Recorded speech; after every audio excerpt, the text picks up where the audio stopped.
오늘은 마가복음 9장 42절에서 50절까지 본문을 중심으로 죄의 유혹을 찍으라라는 제목으로 같이 은혜를 나누고자 합니다. 그래서 이제 새해가 시작되고 벌써 절반이 지나갔습니다. 시간이 정말 빨리 간. 예전에는 어른들이 막 시간을 빨리 간다 그러면 잘 이렇게 이해가 안 되고 실감이 안 났습니다. 실감이. 근데 요즘은 정말로 실감되는 거를 느끼면서 내 나이가 먹어가고 있구나라는 거를 굳이 나이의 숫자를 이렇게 카운터하지 않더라도 그냥 느낌이 빨리 가고 있다는 게 정말 어른들 그 느낌을 내가 공감하고 느껴진다는 것에서 정말 나이를 먹어가고 있구나라는 생각이 새삼 들게 됩니다. 근데 이렇게 화살처럼, 성경의 표현이 그렇죠. 화살처럼 가는 세월 속에서 과연 짧으면 짧다고 할 수 있고 길다면 길다고 할 수 있는 인생이, 우리에게 하나님이 선물로 주신 이 삶이 어떤 모습이어야 되는가 한번 생각을 해봅니다. 정말 요즘 이제 100세 시대라서 우리에게 주어진, 하나님이 주신 이 삶의 선물이 이제 100년을 기준으로 봤을 때 우리는 어떤 모습으로 살아가야 되는가? 그리스도인으로서 살아갈 때 또 그리스도인의 모습은 세상에 어떻게 비춰져야 되는가? 라는 질문이 계속 이어지죠. 근데 그 답은 이미 성경에서 분명히 말합니다. 너희는 세상의 빛이라, 소금이라. 세상의 빛과 소금으로 살아가는 거죠. 그러니까는 있으나 마나한 존재로 신앙인은 살아가는 것이 아닙니다. 세상에 꼭 있어야 하는 존재죠. 빛이 없으면 어둠이 깔리고 앞을 볼 수 없듯이 그리스도인을 통해서 세상이 비춰져야 되고, 소금이 맛을 내지 못하고, 또 소금의 기능이 우리가 말씀에서도 이제 나오지만 정화입니다. 깨끗게 하는 기능이 있습니다. 맛을 내고 깨끗게 하지 못하는 기능이 그리스도인의 모습이어야 되는데 그 모습이 없으면 곤란하다는 것이죠. 결국 그리스도인은 이 땅에서 빛과 소금의 모습으로 살아가야 되고, 그 모습은 세상에서 좀 귀한 모습, 꼭 필요한 존재의 모습. 근데 오늘날 이제 그런 주변, 오늘날 이제 21세기 또 2021년을 맞으면서 과연 그리스도인들이 그런 모습으로 사는가 막 둘러보면 그런 모습을 찾아보기가 어렵습니다. 오히려 존재가 없는 모습도 아니고 오히려 이렇게 세상을 불편하게 하는 모습으로 나타난다는 거죠. 성경은 분명히 세상에 꼭 필요한 모습으로 살려고 그러는데, 오늘날 앞으로는 많은 변화가 있고 하나님의 일하심이 있겠지만 지금 2021년 1월을 제가 이렇게 경험하면서 느낀 것은 세상에 불편을 주는 모습이 눈에 띄게 됩니다. 1월이 들면서 가장 이슈가 되고 시끄러웠던 두 가지 사건이 있었죠. 하나는 여러분들이 잘 아는 정인이 사건이죠. 정인이 사건. 안타깝고 충격적이죠. 몇 개월 안 된 1년하고 6개월인가요? 그런 아이가 학대돼서 생명을 잃었다는 게 너무나 충격적이었고, 또 하나 또 큰 이슈가 된 게 이제 코로나가 확산되는 가운데서 BTJ 열방센터라는 당하소 생소한 어떤 선교 단체에서 나타난 모습. 그래서 막 확진자가 많아서가 저는 충격이 아니라 그런 일이 벌어졌을 때 보여지는 모습이 좀 충격이었습니다. 내가 의도하지 않게 퍼뜨리지 않았으면 이렇게 모이면 이게 전파될 수밖에 없죠. 처음부터 모이지 말았어야 됐는데 어겼으니까 전파되는 것은 어떻게 보면 당연한 모습이었을 것이라 확 나옵니다. 그러면 그에 대해서 어떤 뒷수습이나 어떤 태도들이 너무나 이기적이라는 것이죠. 너무나 이기적이에요. 좀 놀랬어요. 신천지가 옛날에 막 명부 감추고 막 이랬을 때는 신천지니까 그랬는데, 근데 여러분 오해 마셔야 될 것이 여기도 정상적인 것은 아닙니다. 제가 조금 이제 설명을 좀 드릴 부분도 있을 텐데, 그래서 거기에 보면은 거의 70% 가까운 거기 갔다 온 이들이 검사를 거부했습니다. 뉴스에 나온 거죠. 다 조사해서 당연히 했으니까 퍼주고 있으니까 검사하는데 그거 거부한대. 무슨 의미로, 무슨 생각으로 그런 태도를 보니까 너무 이기적인 모습. 이 두 가지가 요 1월 들면서 가장 큰 부분이었죠. 근데 공통점이 있었습니다. 공통점. 다 기독교하고 관련이 돼 있었다는 거죠. 기독교하고. 크리스찬이라는 공통분모가 있었습니다. 그런데 보니까 더 이상 빛과 소금이 아닌 크리스찬의 모습. 단순히 빛을 발하고 맛을 내는 정도가 아니라 오히려 어떤 죄된 모습으로 비춰지는 모습에 상당히 안타까움을 보게 됩니다. 그러면서 오늘 본문을 통해서 죄의 유혹을 찍으라라는 어떻게 보면 약간 좀 격한 제목으로 여러분들과 말씀을 나누려고 합니다. 왜 이들이 공통분모가 이제 기독교와 관련이 있었냐면, 여러분도 이제 뉴스를 보시면 알겠지만 정인이 사건 같은 경우는 아동 학대인데 이 학대한 부모가 크리스찬입니다. 더 놀라운 것은 목회자 자녀. 제가 알기로는 엄마 쪽이 그랬다고 그러더라고요. 엄마 쪽이 저기 포항에서 목회를 하는 목회자의 딸. 뭐 신랑도 당연히 그 양부도 당연히 크리스찬이고. 크리스찬인데 어떻게 이럴 수가 있을까라는 너무나 좀 충격적이었고. 또 하나는 이 BTJ 센터, 열방센터는 사실은 잘 모르는 사람은 모르겠지만은 그 인터콤이라는 어떤 선교단체의 어떤 센터입니다. 근데 이게 좀 오래됐죠. 그래서 최바울 씨가 이제 대표로 있는데 예전에 선교사로 불렸는데, 이들이 이제 두 가지 핵심 사업을 합니다. 하나는 월드미션이라고 그래서 이 인터콤이라는 선교단체에서 진행하는 예배가 있고, 그래서 이제 계속 이제 간사이나 선교사를 훈련하는 과정이 있고, 선교 캠프라고 해서 1년에 2번씩 모읍니다. 세계에 흩어졌던 선교사도 오고 막 모아가지고 수련회를 하는 거죠, 일전에. 그래서 1년에 꼭 2번을 한다고 하죠. 근데 한 번, 이 1년에 행해지는 이 캠프에 우리나라 선교단체 중에서는 최대의 규모라고 합니다. 그러니까 15,000명 이상이 모이니까. 15,000명이 모이니까 얼마나 많이 모일까. 그러니까 요번에 그렇게 많이 터졌던 이유가 많이 모였기 때문인데, 평소 같으면 모이는 거 뭐라고 안 하는데 이런 시국에 모임을 비밀리에 이렇게 쉬쉬하면서 했다는 자체도 그런데, 근데 이 인터콤이라는 선교단체가 이전부터 문제가 있었습니다. 처음부터 그런 것은 아니었죠. 처음부터 그런 것이 아닌데 이게 진행이 되면서 선교단체가 커지면서 약간 이단성을 띠게 됩니다. 좀 문제가 생기죠. 그래서 2007년에서는 이제 선교단체 보면 우리나라에 선교단체들이 많습니다. 대학생 선교단체도 있고 IBBF도 있고 막 있는데, 이제 이런 선교단체들끼리 연합으로 모는 행사를 많이 합니다. 그래서 그 연합된 모습이 이제 선교한국이라는 데가 있는데, 그런 일종의 이제 연합된 모습인데, 2007년에 여기서 회원 박탈을 당합니다.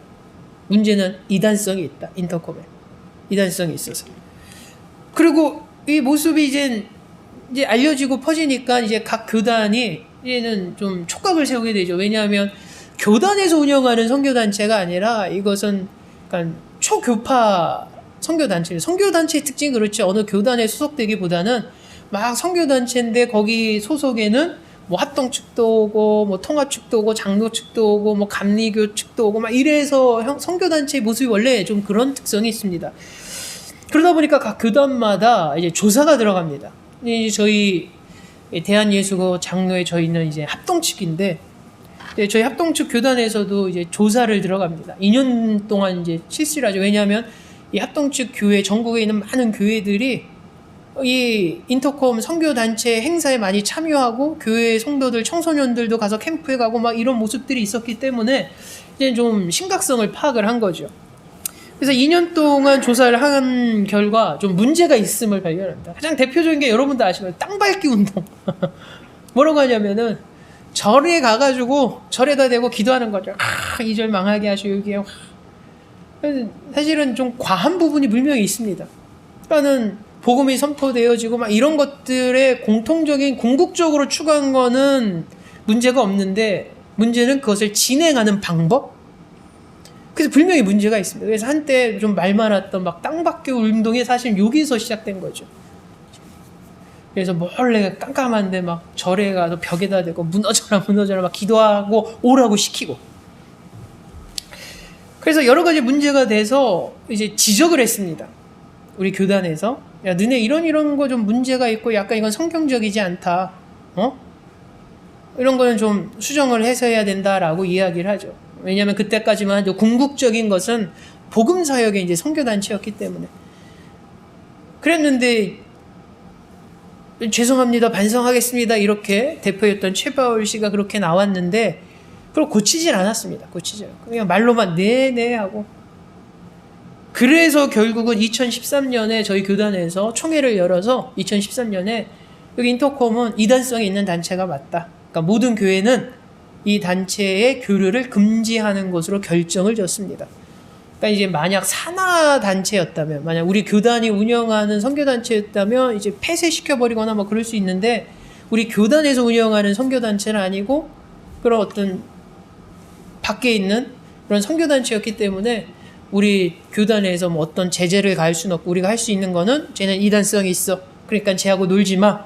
그러니까 교류를 금지한 게 벌써 2013년이니까 그래서 이제 8년 된 거죠. 8년. 이렇게 이단성의 문제가 있었는데 결국 이런 일까지 벌어지게 되는 것 같습니다.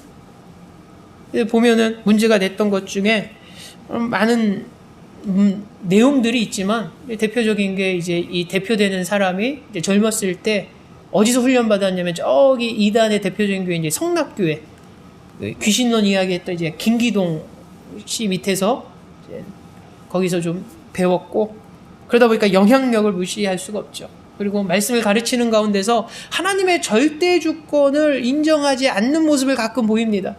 성경 불분명히 우리가 공공부 시간에도 하지만 하나님의 절대 주권을 이야기하지 않습니까? 근데 그것을 가볍게 여기는 모습을 계속 이제 수련회 이런 가운데 제시를 하죠. 그리고 우리가 잘 아는 거죠. 신사도 운동 정신을 갖고 있습니다. 그러니까 이미 성경에 나오는 사도들 말고 이 말세 때 성경이 새로운 사도들을 이렇게 세우고 그 신사도들을 통해서 막 어떤 영적인 근데 그거 사실 비성경적인 거거든요. 근데 이런 부분들. 그 다음에 극단적 세대주의 종말론. 그래서 뭐냐면 성경을 이렇게 보면 문자로 해석해야 될 게 있고, 문자를 그대로가 아니라 이게 여기서 주는 상징적인 의미로 받아들이는 그런 성경을 잘 해석을 해야지 하나님의 뜻을 파악할 수가 있는데, 이들은 극단적인 방법을 갑니다. 극단적. 문자 그대로만. 그러다 보니까 뭔가 문제가 생길 수밖에 없죠. 그러니까 그런 식으로 교육을 하고 신앙관이 생기니까 어떤 모습이었냐면, 어떤 문제가 생겼을 때 너무 이기적인 모습이 나오지 않습니까? 좀 깜짝 놀랐습니다. 정상적인 크리스찬이라면 저러지 않았을 텐데, 아쉬운 것은 그들이 처음부터 그랬느냐? 그러지 않았다는 거죠. 결론적으로는 이런 모습들을 통해서 과연 이 땅에 그리스도인들이 빛과 소금으로 살아가야 되는데 그러지 못하고 어떻게는 죄된 모습, 또 주변의 이들을 불편하게 하는 모습. 여러분, 이런 사건들 때문에 주변에 많은 안 믿는 사람은 교회에 대해서 더욱더 등을 돌리지 않겠습니까? 그건 당연한 거고. 야, 믿는 사람이 그래? 야, 목사 자녀들이 저래? 저 정도야? 목사 자녀인데도 저 정도야? 그러면 뭐 할 말 없다는 거죠. 선교단체가 규모가 저 정도 많은데, 물론 이단성을 갖고 있지만은 처음에는 안 그랬던 것이 저렇게 변질되니까 결국 변질된 모습 가운데 제대로 된 신앙의 모습이 아니니까 저렇게 이기적인 모습으로 세상에 드러내지 않습니까? 심각한 거죠. 근데 오늘 비슷한 이야기가, 말씀이 오늘 본문 가운데 있습니다. 오늘 본문에 보면 이렇게 말씀이 시작됩니다. 41절에 보면 누구든지 너희가 그리스도에게 속한 자라 하여, 42절입니다. 또 누구든지 나를 믿는 이 작은 자들 중 하나라도 실족하게 하면 차라리 연자 맷돌이 그 목에 매어 바다에 던져지는 것이 나으리라. 아멘. 어떤 크리스찬의 행동이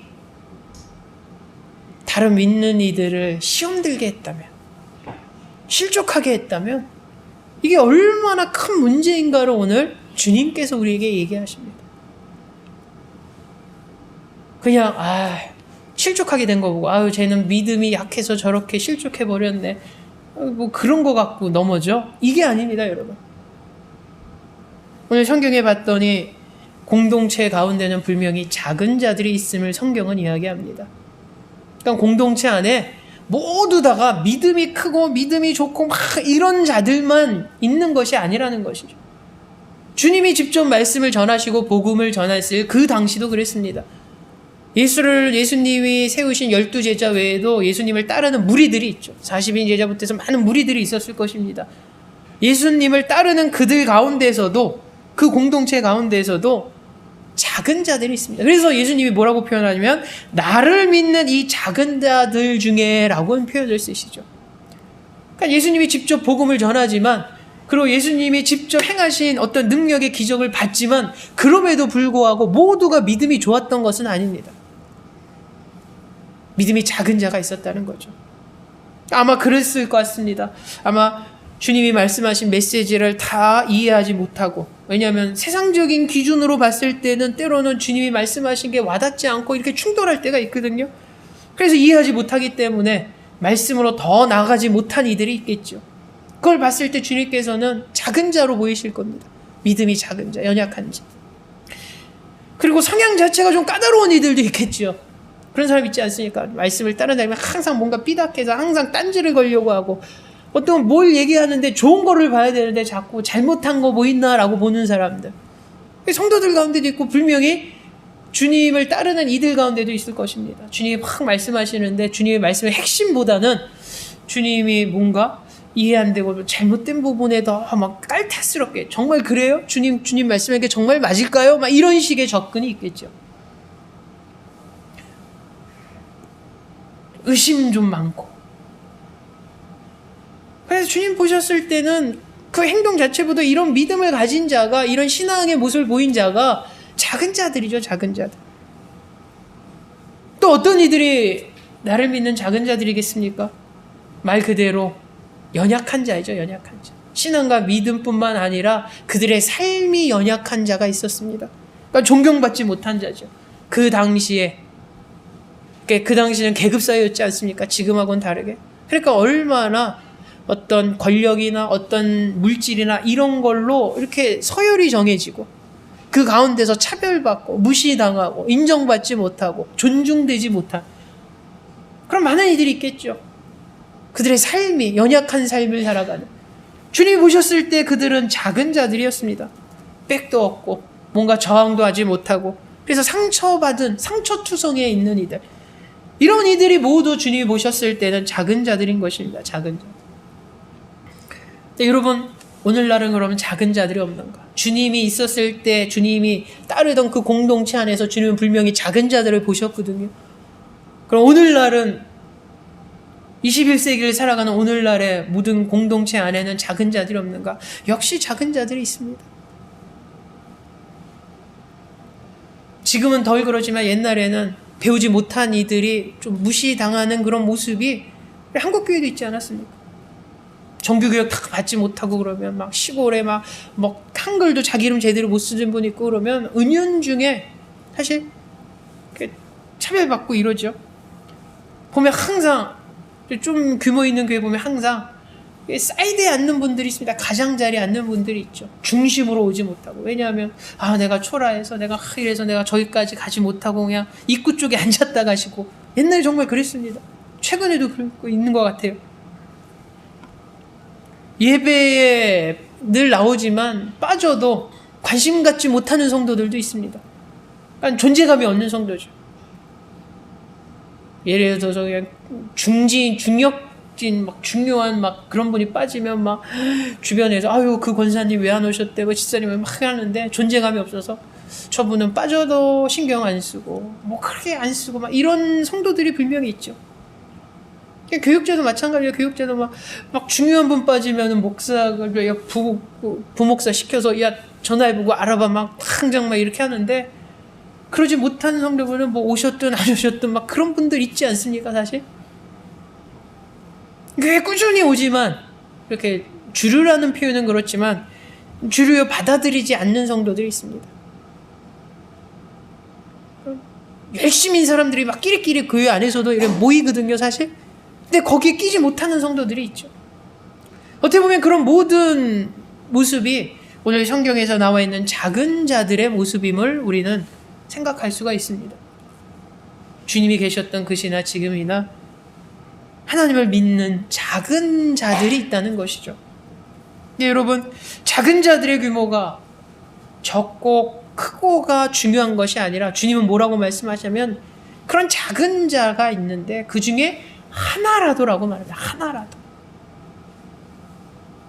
그러니까 그런 작은 자가 소수니까 신경 써. 많으면 많으니까 신경 쓰지 마. 이게 아니라 많던 적던 것이 중요한 것이 아니라 주님께서는 작은 자 하나다라고 말씀해요. 하나라도.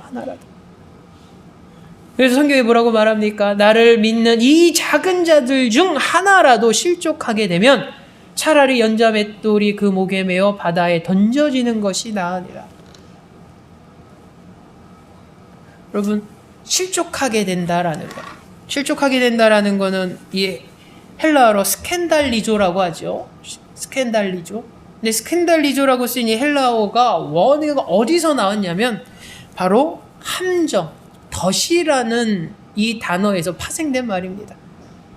그러니까 우리나라 이 국어 사전에 보면은 실족하다가 발을 잘못 더디어 미끄러지다라는 의미죠. 실족하다는 거는 미끄러지는 겁니다. 미끄러지는 거. 근데 이 헬라어로 봤을 때 이 실족하게 되는 것은 어떤 함정과 덫에 빠지는 걸 말하는 거죠. 알았죠? 언어가. 근데 이 실족하게 된다라는 것을 오늘 주님이 말씀하실 때는 죄를 짓는 것과 연관이 있습니다. 죄를 짓는 것. 죄를 짓는 것 혹은 죄를 짓게 하는 모든 유혹들.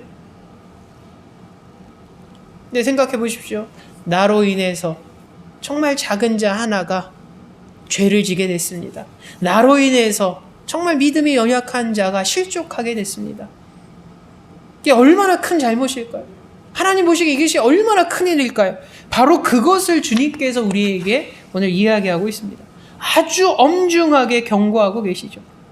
그래서 성경에는 뭐라고 말하냐면 연자 맷돌이 그 목에 매어 바다에 던져지는 것이 나으니라 라고 말합니다. 그러니까 사실 좀 충격적인 거죠. 충격적인. 보통 주님께서 말씀하시는 보통 평상시의 모습과 성품과 이런 언어들을 생각했을 때 파격적인 좀 언어를 사용하신 거죠. 연자 맷돌을 목에 매서 바다에 던지는 것이 낫다. 결국 이거 뭐냐면 죽는 것입니다. 사형이죠, 사형. 그러니까 연자 맷돌이 약간 여기 아주 좀 파격적이고 좀 충격적이면서도 과장된 표현이기도 한데 연자 맷돌은 여러분 팔레스타인 지방에 가면 이제 곡식을 갈 때 대량으로 갈기 위해서 동물을 통해서 특히 나귀를 통해서 이렇게 맷돌을 갈게 합니다. 근데 그 나귀를 통해서 돌게 하는 그 맷돌의 이 동그란 크기가 어느 정도냐면 지름이 150 정도 됩니다. 지름이 150. 상당히 무겁죠. 그럼 지름이 150조 정도 되는 이 돌을 목에다 걸러서 물속에 던진다라는 거는 살아나올 수 없다는 거죠. 완벽한 죽음, 사형입니다. 이 무게가 어느 정도 되면 기본적으로 하면 1톤 정도 된다고 합니다. 1톤 이상, 기본적으로.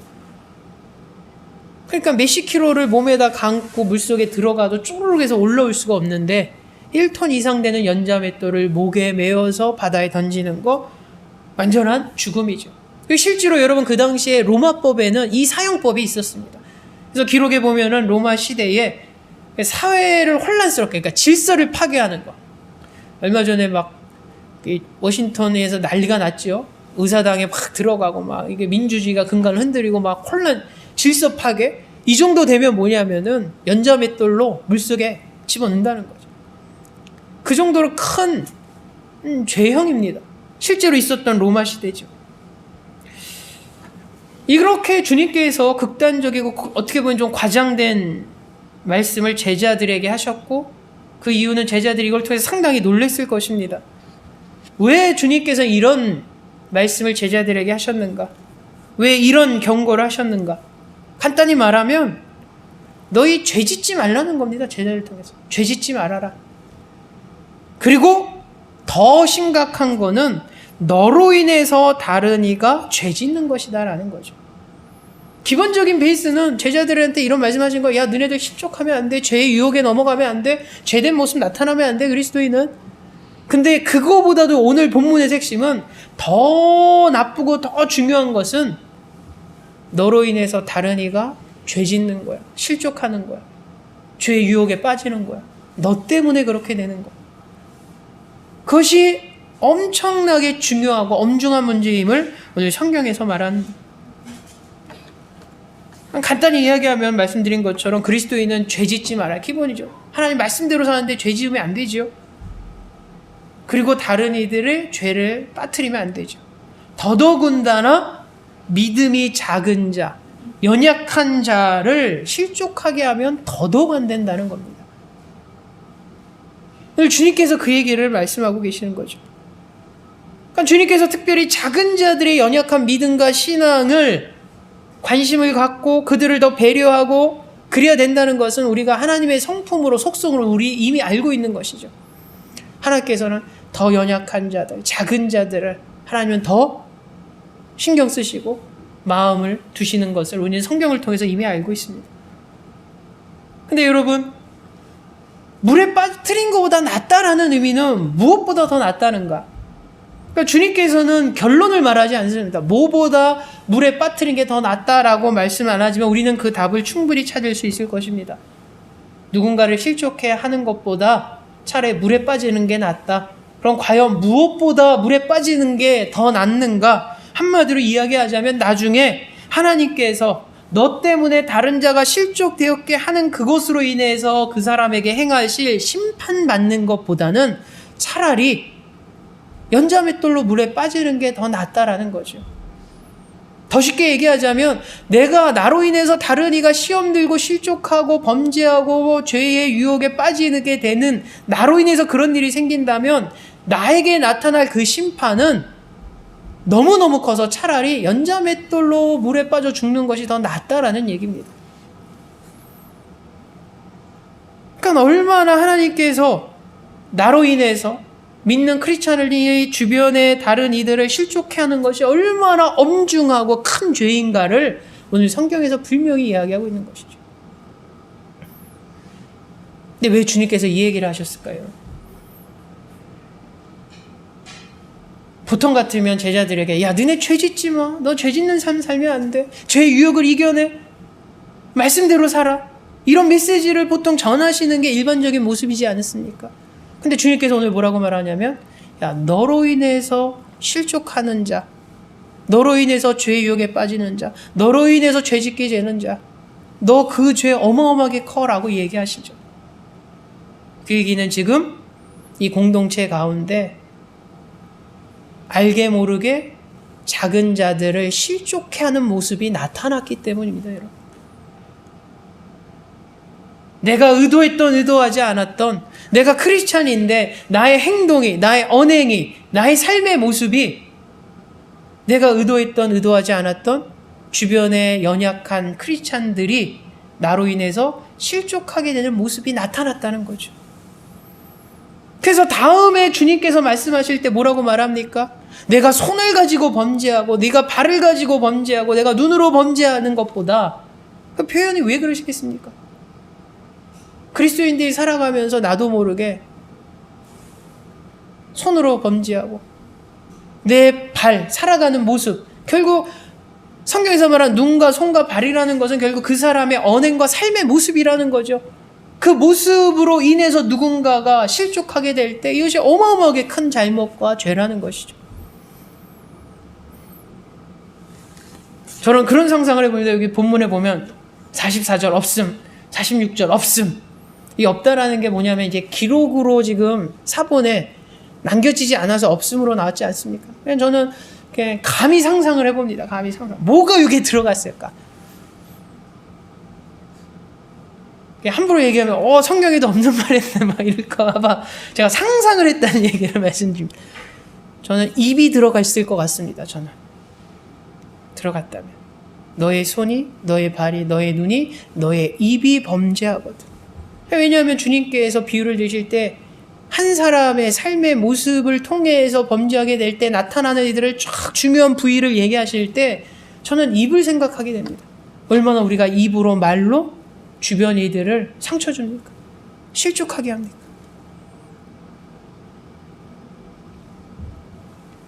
여러분, 내 손과 내 발과 내 눈이 범죄하게 하거든. 너를 범죄하게 하거든. 여러분, 이 범죄하다라는 것, 성경에는 밑에 뭐라고 다른 말로 주석이 되어 있냐면 실족하게 하거든. 만일 내 손이 너를 실족하게 하거든, 내 발이 너를 실족하게 하거든, 내 눈이 너를 실족하게 하거든. 이 두 가지를 동시에 얘기하는 거죠. 내 자신이 죄 짓는 것, 그리고 더불어 너로 인해서 누군가가 죄 짓게 되는 것. 두 가지를 동시에 이야기합니다. 그러면 뭐라고 말합니까, 여러분? 손을 찍어버리라고 말합니다. 발을 찍어버리라고 말합니다. 눈을 빼버리라고 말합니다. 되게 좀 세지 않습니까? 좀 수위가? 저는 어린 시절에 말씀을 묵상하면서 좀 놀랬던 부분이 사실 이 부분이거든요.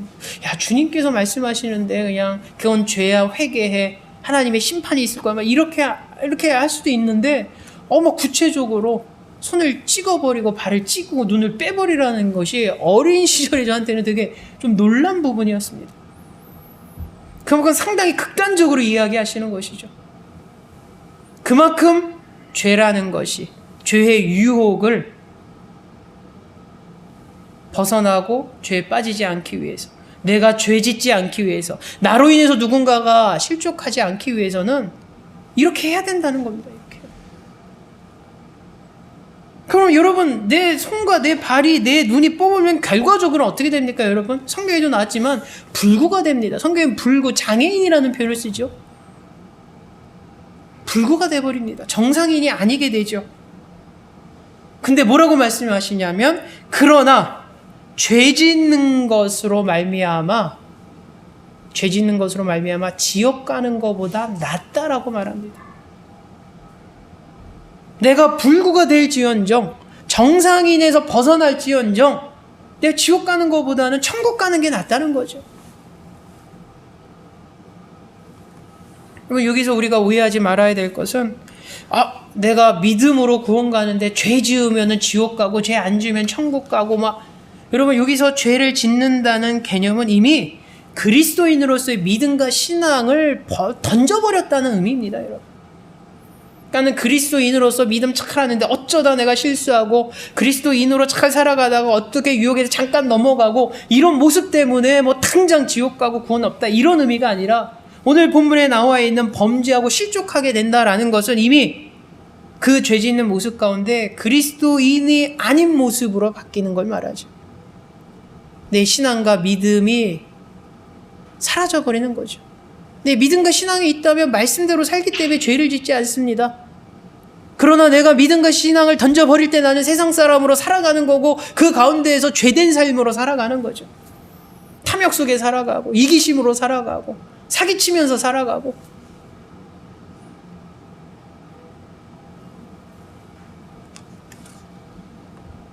만약에 내가 죄의 유혹에 넘어가고 죄를 짓고 살다면 내가 손은 멀쩡할 수 있지만 궁극적으로는 결국 어떻게 됩니까? 지옥 간다는 것이죠. 내가 죄의 유혹이 너무 좋아서 믿음 버리고 신앙 버리고 다 버리고 나 편하고 나 즐거운 쾌락으로 편히 살았을지언정 종국에는 지옥 간다는 것입니다, 여러분.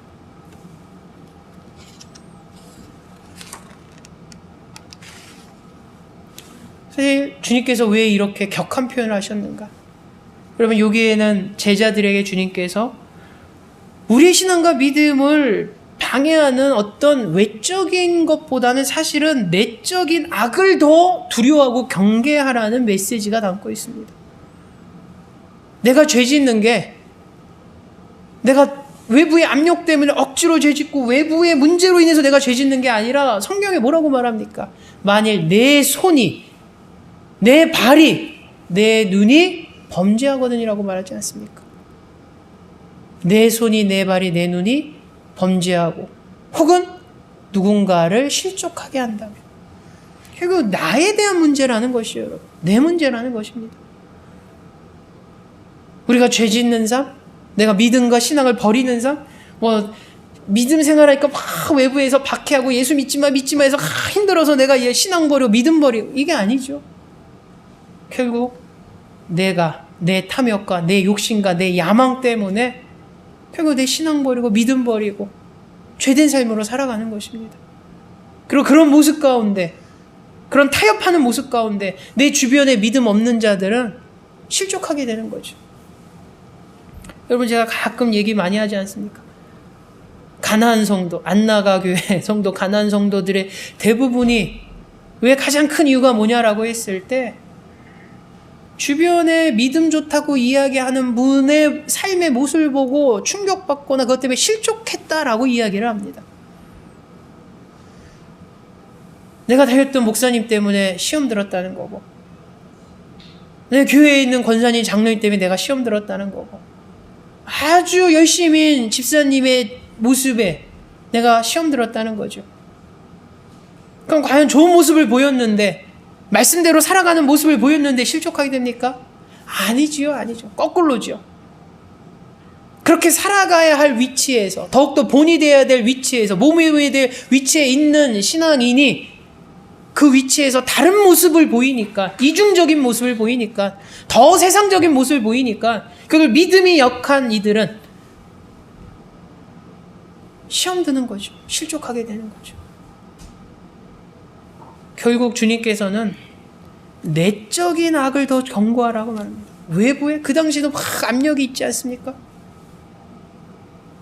이 공동체를 향해서 바리새인과 종교지도자가 얼마나 타겟으로 삼았습니까?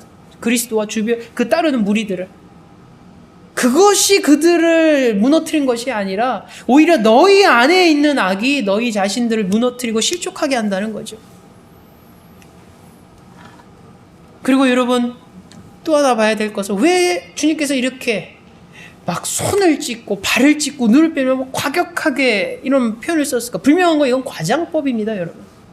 왜냐하면 구약에 나와 있는 유대의 전통을 보면 이 신체를 훼손하는 것, 절단하는 것을 금하고 있습니다. 왜냐하면 하나님이 우리에게 주신 거기 때문에. 그래서 신명기 14장 1절이나 열왕기상 18장 28절에 이런 데 보면은 함부로 자기 몸을 훼손하는 것은 하나님 뜻에서 어긋나는 것입니다. 그걸 주님께서 모르셨겠습니까? 아심에도 불구하고 아주 극단적으로 손을 찢고 발을 찢고 눈을 빼라고 말씀하지 않습니까? 만약 내가 죄질 것 같으면, 죄 유혹에 쓰러질 것 같으면, 흔들릴 것 같으면 아예 손을 찢고 발을 찢고 눈을 빼보려고 아주 극단적으로 말씀하지 않습니까? 여러분, 여기서 느껴지는 것은 사실은 비장함입니다. 여러분, 비장함. 왜냐하면 그 당시에 많은 제자들이, 따르는 무리들이 죄에 대해서 안일함이 있었다는 거죠. 어떤 죄에 대해서 관대함, 특히 나에 대한 거에 대해서는 관대함이 있죠. 우리가 그러지 않습니까? 남의 잘못은 하는데 내가 잘못한 건 될 수 있으면 좀 관대하게, 막 좀 이렇게 부드럽게 가지 않습니까? 죄에 대한 인식의 가벼움이 사실 그들 가운데 있었기 때문이라고 저는 생각됩니다. 그러다 보니까는 제자라고 따르지만, 주님이 메시지를 전할 때는 막 이러지만 삶의 모습이 말씀대로 살지 않는 모습, 유혹에 쉽게 넘어가는 모습, 그래서 죄 짓는 모습, 세상과 타협하는 모습. 근데 그 모습을 보고 또 주변에 더 약한 작은 자들은 그 모습에 실족하고 넘어지는 모습, 그 모습이 나타났다는 거죠. 그래서 주님께서 그 얘기를 하신 것입니다. 야, 너 죄 짓지 마, 죄 유혹에 넘어가지 마, 바로 서야 돼. 근데 더 중요한 것은 너로 인해서 다른 작은 자가 실족하면 안 돼. 그 얘기는 궁극적으로 우리가 죄를 이겨내야 된다는 것입니다. 그래야지 해결되는 문제죠. 나는 죄를 이겨내지 못하는데 다른 사람을 실족하게 안 할 수 있습니까, 여러분? 상식적으로 생각을 해보십시오. 다른 사람이 나 때문에, 나로 인해서 실족하고 넘어지고 죄의 유혹에 빠졌는데 나 상관없이 저 사람이 실족하지 않게끔 만들 수 있겠습니까? 내가 바로 쓰지 않으면 해결되지 않는 문제죠. 어떤 부모가, 전에도 그런 비유했죠. 그러니까 자녀를 향해서, 야, 너 나쁜 버릇 하지 마, 나쁜 버릇 하지 마, 막 해도 안 고쳐지죠. 왜? 부모가 나쁜 버릇을 그대로 가지고 있는데 자녀가 어떻게 고치겠습니까? 내가 고쳐야만이 자식들도 고치게 할 수 있는 기본적인 베이스가 깔리는 거 아닙니까? 여러분, 비장함이 있습니다. 비장함. 왜 주님께서 이렇게 제자들을 향해서 어떻게 보면 너무 주님답지 않게 과장스럽게, 주님답지 않게 좀 과격하게 왜 이런 식으로 얘기했는가? 그만큼 내가 죄의 유혹을 이기지 못하고 죄된 모습으로 살면 나한테도 문제가 있지만 나로 인해서 주변 이들이 실족하게 되는 것이 얼마나 큰 문제인가를 주님께서 엄중함을 이야기하시죠. 그리고 이런 일이 안 일어나기 위해서, 내가 죄 짓지 않고 죄의 유혹에 넘어가지 않고 나로 인해서 누군가가 실족하지 않기 위해서는 내가 죄를 이겨야 된다는 거고, 죄의 유혹에서 이겨내야 된다는 거죠. 그러기 위해서는 비장함이 있어야 됩니다. 어떤 비장함입니까? 성경 그대로지 않습니까? 내가 죄에 빠지면, 내가 손 때문에 빠져 죄의 유혹에 넘어가? 그럼 내가 손을 찢겠다는 거죠. 내가 내 발 때문에 죄의 유혹에 넘어가? 내 발을 찢겠다는 겁니다. 내가 눈 때문에 내가 죄에 빠져? 내가 눈을 뽑겠다는 겁니다. 비장함이 있지 않습니까? 얼마나 그들이 죄에 대해서 안일하게 생각했으면, 가볍게 우리도 오늘날 그러지 않습니까? 우리가 죄의 문제에 대해서 어떤 마음이니까? 기본적으로 나는 구원받았으니까 믿음만으로 갈 거야. 그런데 죄의 문제는 상대적으로 점점 죄 져도 하나님은 사랑의 하나님, 자비하신 하나님, 회개하면 다 용서해 주니까 언젠가 몰아서 회개해야지. 심지어 그렇게까지 하지 않습니까? 1년씩 죄 짓다가 나중에 몰아서 회개해야지. 아주. 근데 비장함이 있습니다. 비장. 옛날에 그런 영화를 본 거죠. 제가 기억은 안 나는데 어떤 도박과 관련된 영화인데, 도박의 중독에 빠져서 이 사람이 헤어나오질 못합니다. 그래서 나중에는 자꾸 그 유혹을 이기지 못하는 자기 모습에 너무 실망해서 막 부엌에서 칼을 갖고 나옵니다. 그리고 자기 손목을 대죠. 그래서 손목에 칼을 대고 막 부들부들 떱니다. 근데 결과는 결국 찍지 못하죠. 그만큼 어렵습니다. 죄의 유혹을 이겨낸다는 것, 도박 중독에 빠졌는데 그 중독을 이긴다는 것, 여러분 어렵다는 걸 그 장면에서 보여주고 있는 거죠. 오늘 성경 우리에게 그렇게 얘기하고 있습니다. 여러분, 죄의 유혹이, 죄된 모습에 그걸 우리가 이겨내고 극복하기가 얼마나 어려운지, 또 나로 인해서 누군가가 실족하게 되는 것이 얼마나 중요하고 얼마나 무서운 일인지 비장한 마음으로 신앙생활하라는 것입니다. 가깝게는 나로 인해서 내 자녀들의 신앙의 문제가, 신앙의 수준이 되고, 나로 인해서 내 주변에 가까운 이들이 신앙에 실족함이 있을 수 있다는 거죠. 내가 말씀 앞에서 내 죄된 모습에 비장함이 있어야 됩니다. 여러분, 이 비장한 모습으로 우리가 죄의 유혹을 이겨내기 원합니다. 죄된 모습에서 벗어나기 원합니다. 나로 인해서 누군가가, 그 누군가는 자녀가 될 수도 있고, 배우자가 될 수도 있고, 가장 친한 친구가 될 수 있고, 교우들이 될 수 있고, 그들이 실족하게 되지 않도록 우리는 죄에서 이겨내는 삶을 살아가시기를 주 예수 이름으로 축원합니다. 사랑해 주님, 오늘 말씀을 나누면서 우리가 그리스도인으로서 빛과 소금으로 살아가야 할진데 오히려 빛을 잃어버리고 맛을 잃어버렸습니다. 더 나아가서 세상에 죄된 모습으로 비춰지고 보여지고 있습니다. 우리로 인해서 많은 이들이, 연약한 크리스찬들이 실족하는 모습까지 나타나죠. 그럼에도 불구하고 우리는 안일한 모습으로 살아갑니다. 나중에 회개하면 되겠지. 나중에 하나님은 사랑의 하나님이니까 다 너그러이 봐주시겠지. 오늘 주님께서 우리에게 말씀하십니다. 우리로 하여금 죄를 이겨내고, 죄의 유혹에서 이겨내고, 나로 인해서 누군가가 실족하지 않도록 늘 경계하라고 말합니다. 그러기 위해서 내가 손을 찍는 듯한, 내가 발을 찍는 듯한, 내가 눈을 뽑는 듯한 비장한 모습으로 우리가 죄를 안 짓기 위해서, 죄의 유혹을 이겨내기 위해서, 누군가가 실족되지 않도록 하기 위해서 우리는 더욱더 말씀을 부여잡고 말씀을 의지하는 귀하고 복된 자 되게 하여 주시옵소서. 예수님의 이름으로 기도하옵나이다. 아멘.